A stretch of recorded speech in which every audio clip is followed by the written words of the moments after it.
السلام عليكم ورحمة الله تعالى وبركاته. سو dhawaada walaalaha ku xiran Birole Islamic Media waa walaalkiin Cabdullaahi Maxamed Birole. Waxa aan jeclaystay inaan fiidiyogan kugula wadaago xigmado ku saabsan kalsoonida nafta. Indhahaagu waa kuwa ka turjumaya fikirkaaga. Isgaarsiinta xiriirka aadanaha waa isku mid sida neefsashada qofka oo labaduba ujeedadoodu tahay in la sii wado nolosha. Samee waxa saxda ah. maxaa yeelay tan ayaa kaa dhigaysa mararka qaar wax mahad leh halka inta soo hartay ay la yaabaan. Is-aaminadu waa lama huraan si qofku uu u helo warbixin guud oo sharxaya. Cabsida isku day kasta oo cusub ayaa ah dariiqa lama huraanka u ah guuldarooyinka. Isku kalsoonida iyo rajo wanaaga waa la isqaadsiiyey.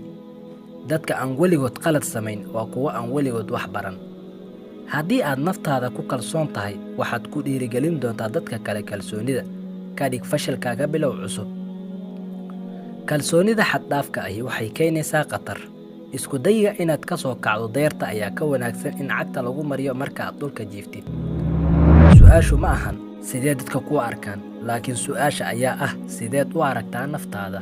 Qofka xorta ah waxa uu oranayaa qaladaadka aan galay waa sax. Haddaad ku guuldaraysato si adag uma shaqayn doontid. Guuldarooyinka waa un guuldaro ku meel gaar ah oo abuurta fursadaha guusha.